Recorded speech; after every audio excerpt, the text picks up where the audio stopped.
Bonjour à tous, c'est Mathios pour Animeka et aujourd'hui un programme un petit peu spécial parce qu'on va parler actualité ciné comme on aime bien faire de temps en temps et vous parler un petit peu du film pour enfants de ces vacances scolaires. Et bien sûr c'est Spy Family Code White et pour ça moi je l'ai pas encore vu parce qu'il est pas encore sorti mais nous avons notre envoyé spécial qui a fait le tour au Japon à sa sortie à l'époque au mois de novembre, je crois, quelque chose comme ça. Décembre. Mois de décembre, donc c'est Izu qui va nous en parler. Il nous avait déjà parlé dans une Bonjour. petite émission rapidement, mais il va nous redire ce qu'il en a pensé et puis nous parler un petit peu de ce que on peut attendre de ce film jeunesse, décidément.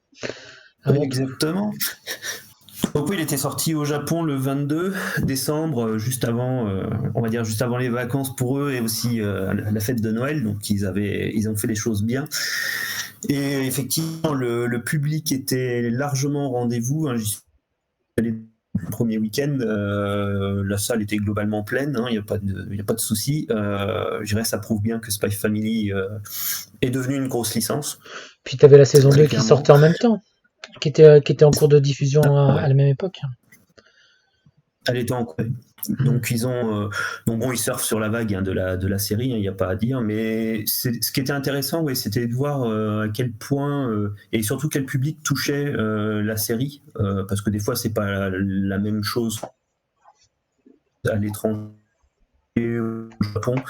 Et effectivement, bon, ça a un peu consolidé ce que j'imaginais, à savoir que le public est majoritairement familial et assez jeune. Que les enfants on va dire, se déplacent en masse sur cette série d'espionnage avec des combats, du sang, mais pour autant ça les dérange pas d'aller voir d'aller voir ça et encore plus au cinéma. Donc, euh, donc voilà. Donc bon, le film en lui-même, on est sur du film à licence, hein. Il n'y a pas de licence, il n'y a pas de, je dirais, il y a pas de grande surprise là-dessus, hein. On est sur une histoire qui sort du lore, donc du manga de base, tout en reprenant tous les codes des fillers qu'on a vu dans l'animé. On prend donc la famille va se retrouver pour une raison de cuisine à devoir voyager en dehors de leur, on va dire, de la ville, et tout ça pour améliorer une recette de cuisine. Donc bon, on va dire que ça, ils ont été chercher loin le concept, mais ils arrivent à recoller ça avec en parallèle une mission secrète pour sauver le pays de la future guerre civile qu'on n'aura certainement pas encore avant un bon bout de temps dans le manga.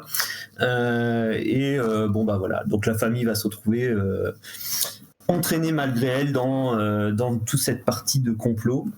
Je dirais ce qui est le plus important et le plus visible dans le film, c'est Anya, qui est le centre d'attention de quasiment 1h20 du film.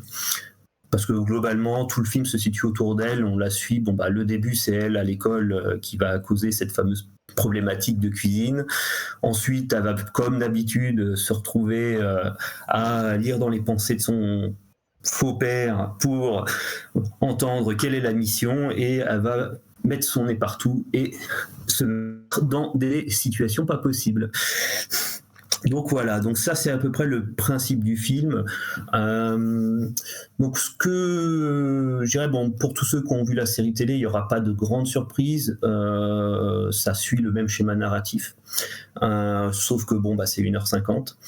Je dirais, il n'y a pas non plus de grosses surprises sur le déroulement, parce que bon, bah, de toute façon, il faut que l'histoire se finisse en un bloc, parce que comme c'est une histoire parallèle non canon, forcément, il faut que le début et la fin coïncident à un état statu quo.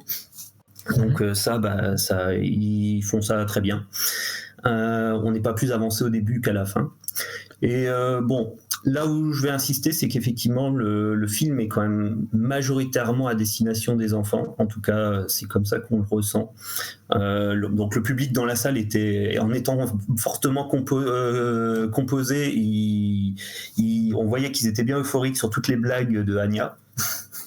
En même temps, dont certaines, bon, des fois un peu douteuses, mais bon, en tout cas, voilà, donc toutes les péripéties d'Anya, les grimaces d'Anya, Anya qui crie, Anya qui rigole, Anya qui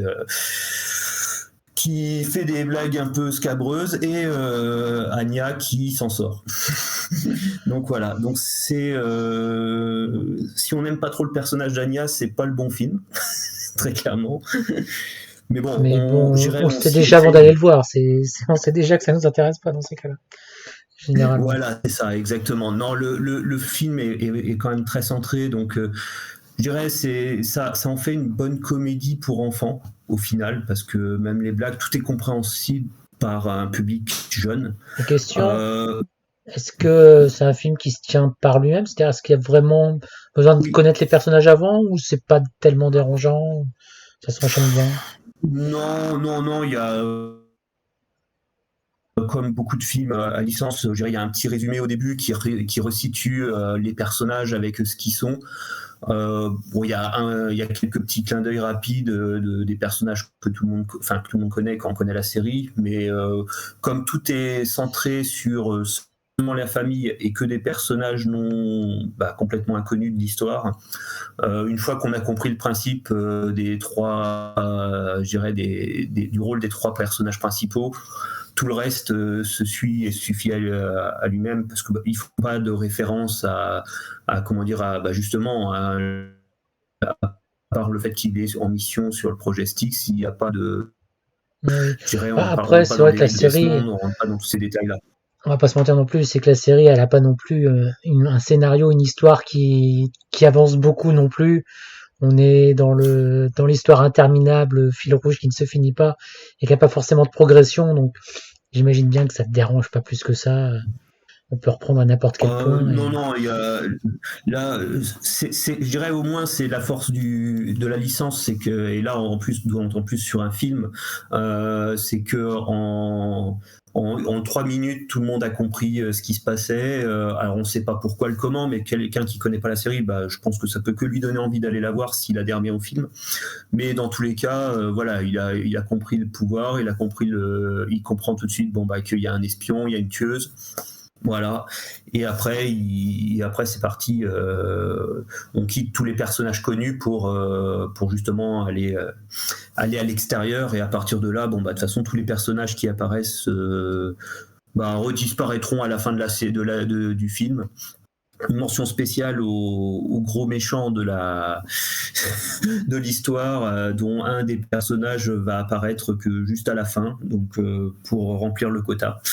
Donc non, c'est là-dessus où peut-être je trouve que le film est un chouïa inégal, c'est que on nous fait suivre un peu tout on va dire le méchant, donc le terroriste qui pourchasse et se retrouve on met un bout de temps avant de le voir, on met un bout de temps avant qu'il y arrive, et il y a un combat réellement important dans les 2 heures.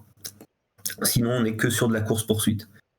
Donc c'est pour bien dire que si on veut voir des grosses scènes d'action bien animées, il y en a pas tant que ça.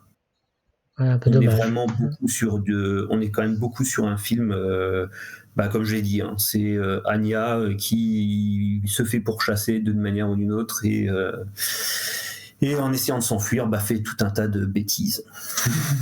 D'accord, un film à voir en famille, quoi. Très bien. Exactement, ouais. Mais je le conseille pour tous les fans de la série et pour je dirais même et surtout même pour les personnes qui ne connaissent pas la série, il faut leur recommander pour faire une petite rentrée dans l'univers, parce que malgré tout la qualité est très bonne. Hein, je dirais on est un peu au-dessus de la série télé, même si je dirais on a quand même l'impression de voir un gros épisode de la série. Mais ils se sont permis quelques largesses du fait d'avoir un budget de film. Mais voilà, donc non, ça se mérite là, surtout pour les vacances. Je pense que c'est un bon plan d'aller voir ce film-là en particulier en famille. Oui. Je vais voir, tiens, j'ai peut-être 2 petites têtes blondes à emmener, j'irai voir ça. Ça serait peut-être l'occasion. Il faut. Surtout qu'ils ont attaqué le manga, donc manque plus qu'à. Ah alors là, s'ils ont attaqué le manga. Ouais. Pas le choix, je crois que je vais être obligé Les y emmener, on n'en a pas encore parlé, mais bon. Voilà, Ah, ça. c'est une bonne entrée. Franchement, je trouve que c'est une bonne entrée en matière. Même bon, je pense que là, j'ai pas revu les films de Conan depuis des dizaines d'années, mais je pense que c'est une série avec à la fois assez moderne, peut-être plus simple aussi que Détective Conan à appréhender. Donc c'est une bonne porte d'entrée pour des jeunes enfants. Je dirais au manga de manière générale, hein, donc à l'animé pour la peine, mais c'est une bonne porte d'entrée. Eh ben, très bien. Ben, merci bien pour cette petite critique. Et puis, Bah, on verra les retours du public français. vos retours aussi, hein, nos petits auditeurs Animeka, là, ça nous fera plaisir de nous dire si le film vous a en tout cas emballé ou pas. Et puis, merci Bah à oui, vous de ça nous serait avoir sympa. suivis. On se retrouve, bon, déjà pour pour un prochain podcast, probablement les présentations de la saison. Et puis sinon, le prochain film qui sort, qu'est-ce que ça peut être? Je sais qu'il y a un détective Conan qui arrive, mais ça, je suis pas sûr de pouvoir le voir. Et qu'est-ce qu'il y a d'autre qui arrive bientôt en animation? Euh, Il y a les films Netflix de toute façon. Mais ouais, non, rien dans l'immédiat, je crois. Non, On en je crois pas reparlera. que ça. On en reparlera. Bien Bah, il faut merci bien. prier pour qu'ils adaptent, pour qu'ils sortent les films de Bocchi The Rock qui vont sortir qui vont sortir en juin et en Ouais, juillet. après c'est des films récap, donc Oui, oui, bah oui, mais bon, oui, ça c'est donnerait toujours la ça. visibilité à la Non, bah série. après, tant qu'à voir des films, moi ce que je veux c'est Destruction, Demon, Ah oui. etc. Enfin le nom imprononçable Ouais. Mais pour effectivement, le manga ça aussi, d'Asano, mais ça vaudrait le coup. celui-là c'est vraiment celui Effectivement. que j'attends. Mais bon, c'est en deux parties. Qui sait qui sortirait deux films en France? C'est pas évident quoi. Ouais, En non, salle. Enfin Crunchyroll peut-être, mais c'est pas, je sais pas. En tout cas, bah, on verra. ça avait l'air On sait jamais. d'envoyer du très loin. Faut Regarde, jamais désespérer. on a bien Blue Giant qui est sorti début du mois là. Exactement. Donc tout est possible. Bon allez, Oui. on se laisse. À une prochaine. À une prochaine. Salut.